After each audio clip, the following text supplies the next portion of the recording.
So welcome, Dave, to this, interview. We'd just like to ask you a few questions. So I just want to start things off with you telling about yourself and how you started, getting to found Scarlet Town. Well, the main idea came from my pal Dennis, and Dennis and I have played together now for over 40 years in a variety of bands. And he was the one who very particularly wanted to play this kind of material, which I suppose is singer-songwriter, bit folky, bit country-based and so on. That was his enthusiasm. We'd played other things in the past, other styles in the past. So it was more his idea than my idea, but I went along with it. I'm enjoying it hugely because I'm a singer. I've been a singer in bands now since the mid-60s, and I started off singing soul music, and then I went into a kind of psychedelic rock band, but mostly blues-based stuff. So a lot of it's been kind of black American music. So this is a real difference for me. And what I'm enjoying at my age, I suppose, is that it's a challenge to deliver this kind of material, which is very different material from the material that I've played before. And we'd finished a very active band that had run for over 20 years, and we had one or two little projects on the go. But I think one of the things about musicians, even local musicians, is that you kind of can't ever give it up. And we'd both retired by then, so we had the time to work on material as well. And we just pulled in some other people that we knew who were good players and just decided to have a go at a new band and some new material. So you've spoken about your genres, which I guess from an early stage, the progression of that to some particular, say, blues style. Very much specifically. The difficulties between that and now, taken from a few years back, is there anything you've seen that worries you in terms of trying to, I guess, produce that and try and broaden that to your audience and stuff? I try and introduce your talents to them. Is there any difficulties you've had to try and face in competition? Well, that's an interesting question. It's a long question. No, the answer's a long answer. I mean, when I started in the mid-late 60s, I was in this kind of pop soul band that had a brush with success very early. I mean, the thing about me is I didn't exactly start at the top, but I started about halfway up. And I've slid down ever since. I've never got back there. So I had a recording contract and a songwriting contract, and was on Radio 1 and so on. I mean, the band, not me personally, the band. I think what happens is that after all the years that people like Dennis and I have been playing together, and most of the other guys in Scarlet Town, I think a couple of things happen. One is you just know that you're quite good, but you know that you're not really amazingly good. You know that nothing is ever going to happen out there. You're not going to change the world like David Bowie or John Lennon or Adele or whoever it is nowadays. You know that. But you know that in a local context, you're a pretty good player now, and you can do lots of stuff in lots of different ways. Then there is that question, the interesting question you ask, and I think it's a really important question that musicians don't always think about when they're picking what they want to play because they want to play it. And there's that question about, is there an audience for it? And I think that's quite a challenge for Scarlet Town, because we can't be a Friday night pub band to people of our generation, because we ain't got a drummer and we haven't got a bass guitar, so we're not loud and you can't dance to us. And so, I suppose you could dance to us, but you're not likely to. So the question is, where are people going to sit down attentively and listen to this kind of quite carefully constructed delivery of interesting, well-written songs, by Joni Mitchell or Paul Simon or whoever it is? That's a quite complex question. And I don't think we've got, at the minute, a big audience or a big answer to that. And that's one of the reasons for this project, about putting this thing together. Dennis and I have another project on the side of this, which is a 35-piece skiffle orchestra. which plays real old 1950s fun skiffle stuff, you know, and that's got an audience. It's a piece of cake. We played this week, and people come and they can sing along because they know all the songs, and they can clap along, and they can have a good. And that's easy. That's easy to find gigs for, and we that's gigging quite regularly. This is much harder to find an audience for, and to find places to play. And particularly if you're not well known. You know, if we were well known and doing the festival hall, there'd be a big audience and they'd be very happy to sit and clap, you know.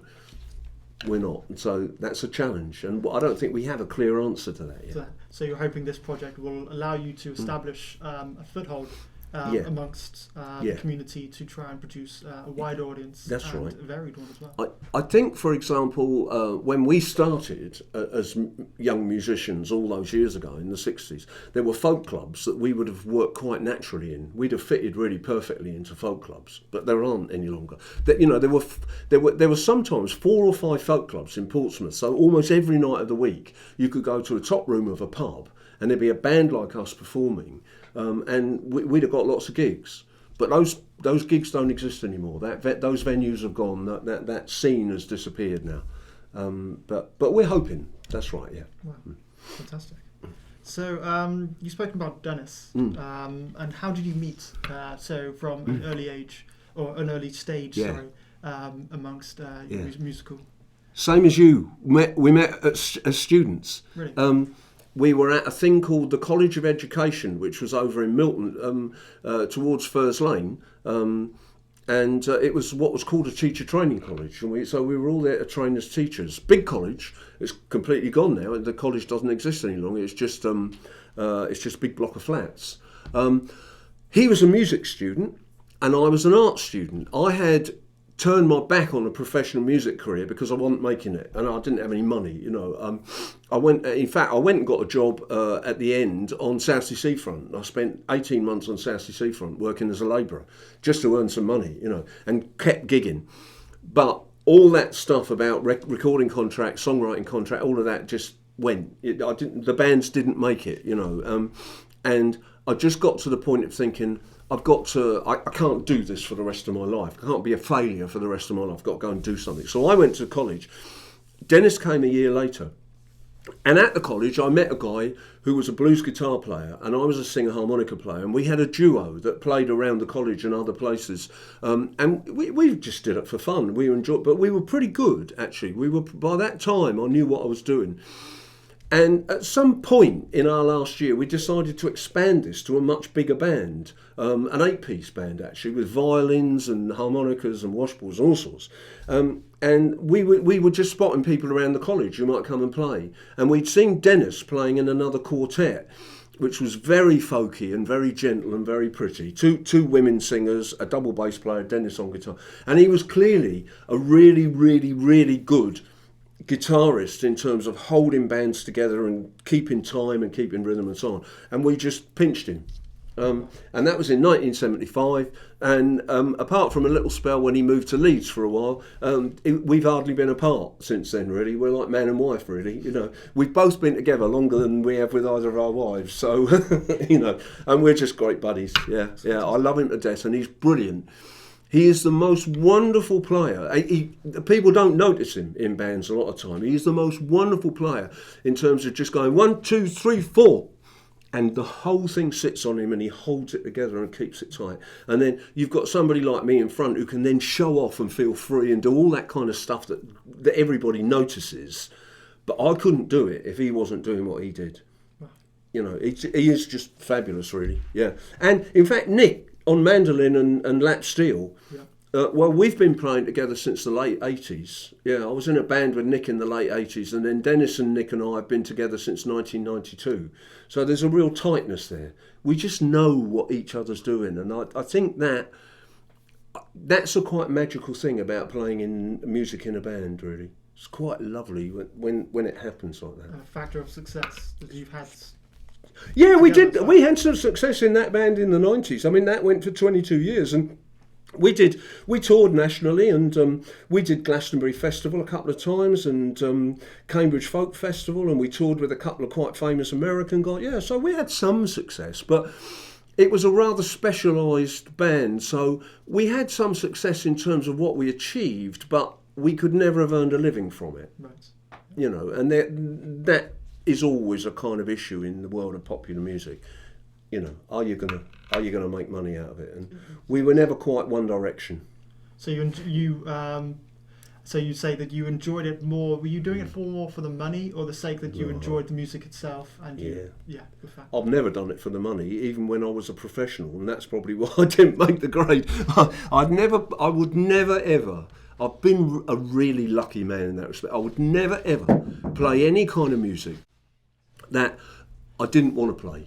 Right. I'm just not interested in it. Now, maybe in 1970, when I was on the edge of the professional scene and so on and struggling to make it, if somebody had come along to me then and said, we'd like you to come and sing in this pop band and here's a contract for £1 million, maybe I'd have signed that contract and done it.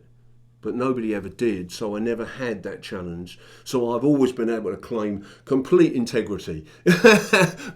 but whether that's honest or not, I don't know, because I might well have been tempted. I mean, it would have been a wonderful life to have been a professional musician, and I was a professional for such a short time. But I'm very glad to get to the end of my life and say, no, I've always played what I wanted to play. I'm very glad to be able to say that. And it's certainly never been for the money, because it's cost me a fortune. You know, I mean, even in those successful bands, you know, you might go to Glastonbury. You want an example of Glastonbury? We did Glastonbury Festival twice. If you're a little band like us at Glastonbury and you get into program, you know, you're in the program, you listen, you play one of the marquees, you get 50 quid for the band, right? For 4 days, and that includes all your petrol money and food and everything, right? 50 quid, and you get 2 tickets each. 1 ticket means you can see the whole festival. You're in the festival. Well, that's pretty good. You know, that's not a bad deal. You know, and if there's 4 of you in the band, that's 4 tickets. You get 2 tickets each, so you can flog the other one. It gives you a bit more. But even then, you know, you're not actually earning a fortune, even at Glastonbury. It's perfectly generous, but, you know, the idea that you could live off that when... I suppose when I did Glastonbury in the late 90s, what would I have been earning as a university lecturer? 35,000 a year? You know, I won't earn anything like that from music. So, no, never for music, but very happy. So would you say now, have you seen difficulties in young bands trying to claim a foothold like yourselves, now trying to get a wider audience in the community? What would you say for them in terms of difficulties, and what should they expect to, I guess, welcome, but try to overcome in this day and age? It's a very different world, is what I'd say. There are things you always have to be cautious about in terms of, I mean, I think if you can get solid, reliable legal advice about contracts that you're being offered and so on, then you need to take that. There are those two different, I mean, you know, there is that endless question about, are you going to make most of your money from recordings? Are you going to make most of your money from live performances? And there are things like, how long are you going to give this before you finally realise that this isn't going to happen? Well, I don't know that you can actually ever plan that. But what you've got, I think the crucial thing is that you've got to care about it, actually, funnily enough. So you can put all those other things in this basket here. Get good legal advice, be organised, be disciplined, make sure you've got what you need to.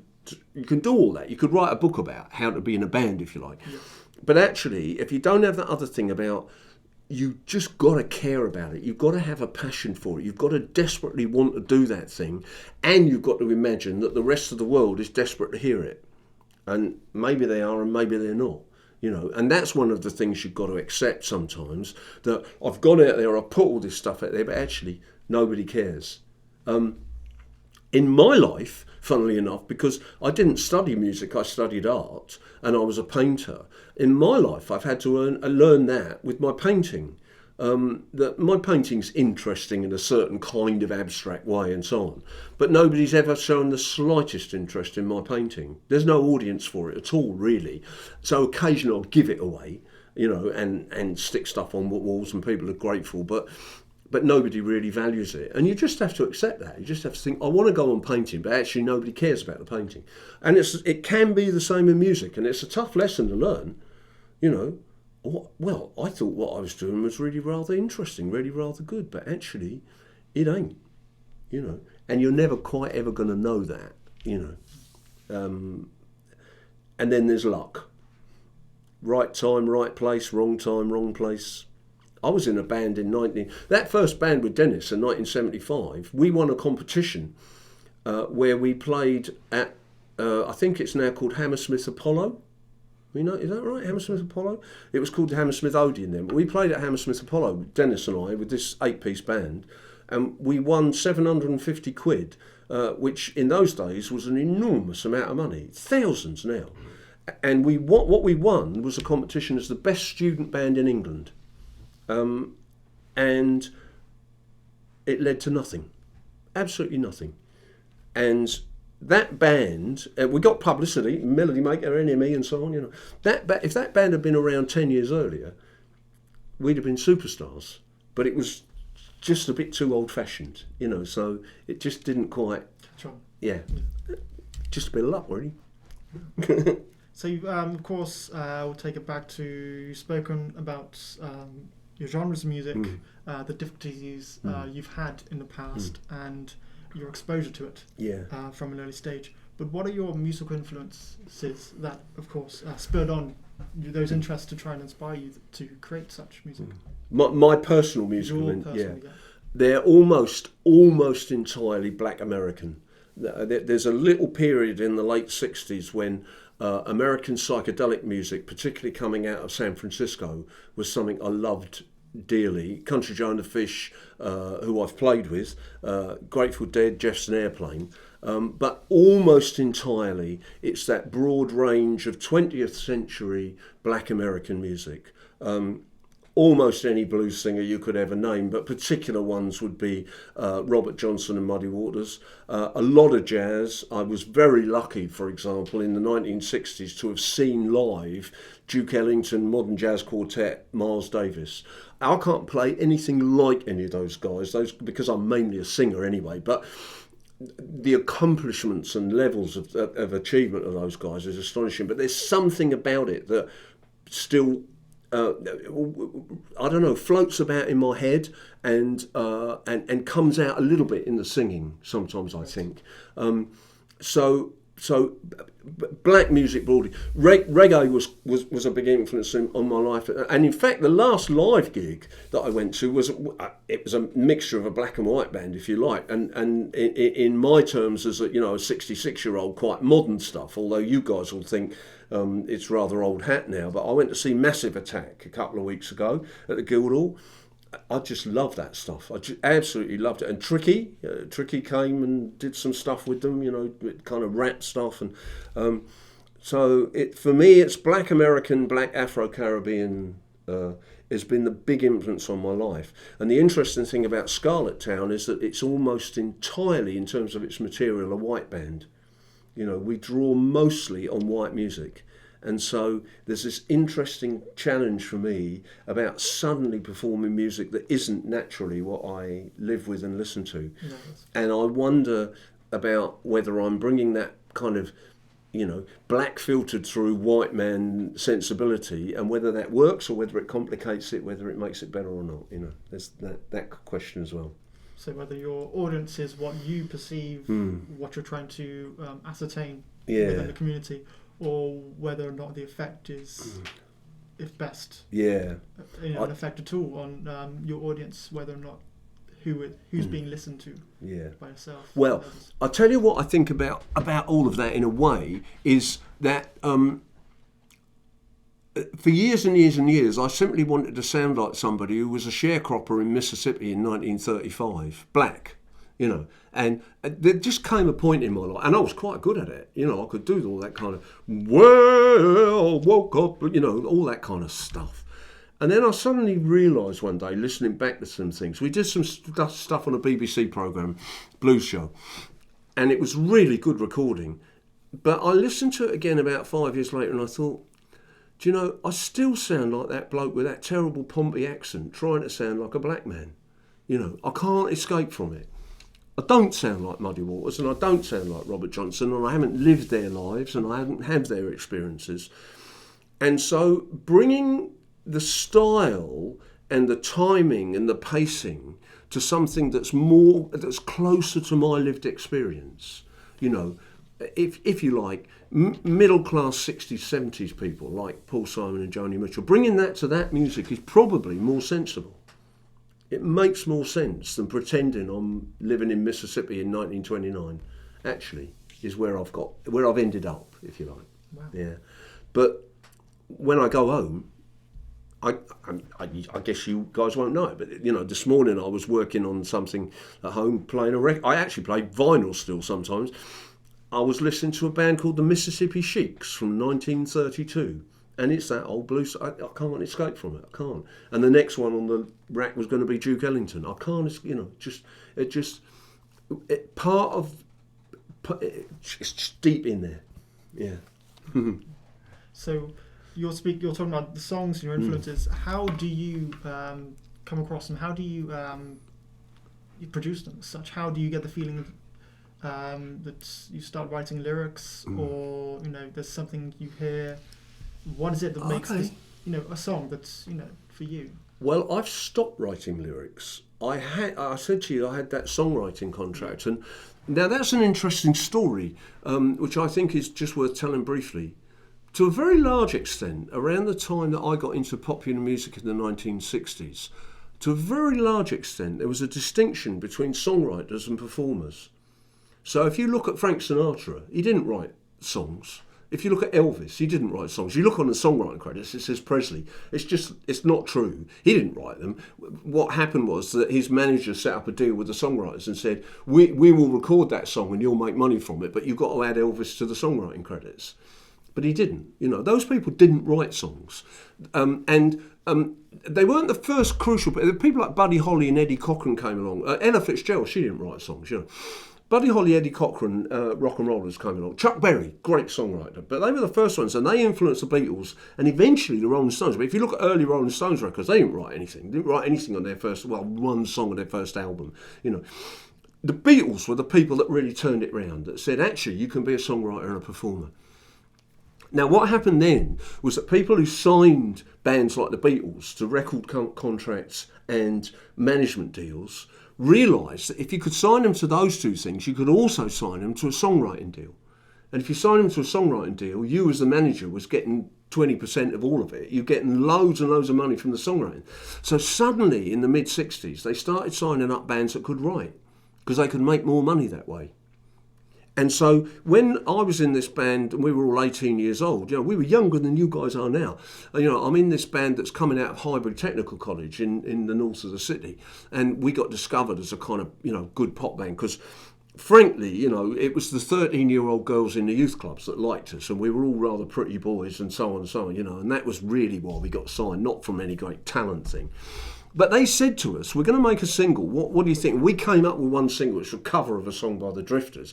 And they said, you have to write the flip side.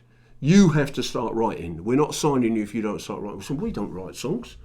Write songs. So we wrote a song. It ain't hard, actually. You just play some chords and then you go, la, la, la, da, da, da, da, da, da, da, you know, and then you write some words to it. It's very hard to write good songs. And it's very hard to write hit songs. But it's very easy to write songs. It's a piece of cake, you know, pop songs. It's just simple, but they can be rubbish, you know. So we wrote one. And I quite like that idea. So for about 3 years after that, I kept writing songs. And we had this contract with Warner Chappell, songwriting contract with Warner Chappell. And I wrote loads of songs. Where did it come from? I used to write melodies and lyrics around chord sequences that the keyboard man and the guitar man had come up with. Where did I get those lyrics from? Well, you can tell that I'm a bloke with a head full of words for a start. I was well read, but I was also following the kinds of things that people like the Beatles and Bob Dylan and so on were writing songs about. And so it was quite derivative, really. You know, it wasn't very original. And then I stopped. And I don't write songs now. Dennis writes songs, but I don't write songs. I just think there's a funny thing for me. I think there's enough good songs in the world that you don't need to write anymore, really, which isn't entirely true, but, you know, I got nothing to say in songs by writing new songs. I got things to say in songs by reinterpreting other people's songs. Nice. I got stuff to say there, and there's nothing I've ever written that's better than the songs I sing by other people. So I'm quite happy not to write. Don't mind that. The creativity in my music now comes from interpretation and delivery. That's a bit of a long answer, but it's interesting to know about songwriting, you know. And I just think there are too many bands out there now writing their own stuff. The other problem, of course, is if you go and see a band for the first time, somebody says, come and see this band, they're really good, and they don't play a single song you've ever heard before, it can be quite difficult to enjoy, you know. It's quite nice sometimes to go and see a band where you recognise a song. And you see it all the time in audiences, don't you? Somebody starts a song that everybody knows the start to, and the whole audience applauds. They recognise the song. If you go and see a band that's just writing, but they don't have any records out, nobody's ever heard it before, in the end, it's just another band writing another bunch of songs, and they're all around 4 chords if you're lucky, and 3 probably, you know. So I think there are too many people writing too many songs out there that ain't worth listening to. Actually, it's the brutal truth of that. And that's within the genres you're playing? I just think in popular music generally. Music, I mean, the problem with popular music is that it is musically quite limited. There isn't a long way to go with it. And a lot of it has been explored and worked on and so on. And, you know, once you've got through Chuck Berry and the Beatles and Massive Attack, so what can you do that, you know, or Oasis, or, you know, I don't know really. What can you do that nobody's ever done in popular music? I don't hear anything, for example, in acts like Coldplay or Adele that I haven't heard hundreds of times before. I'm not saying they don't do it nicely. I'm sure they do. I don't care for it, but, you know, but there's nothing astonishing about it. And that's not anybody's fault, really. It just seems to me it's all been done. Yeah, but maybe I'm just old. That could be part of it.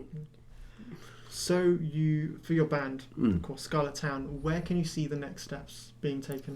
What holds for the future? Are there any developments that your audience should know about? Anything they can expect to see? Well, i.e., like shake-ups in, you know, the band formation, who plays I see. what and who's maybe. I think the nucleus of the band will be Dennis and me, and then probably Sue will stick with it, although she's got enormous demands on her time as a music teacher.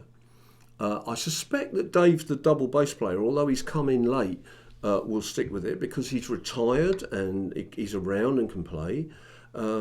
Nick we've played with for years, but Nick gets lots of gigs with lots of bands, so he might come and go. And I think the point about Scarlet Town is that it could perform as me and Dennis, and it could perform as a 3-piece, 4-piece, 5-piece, 6-piece.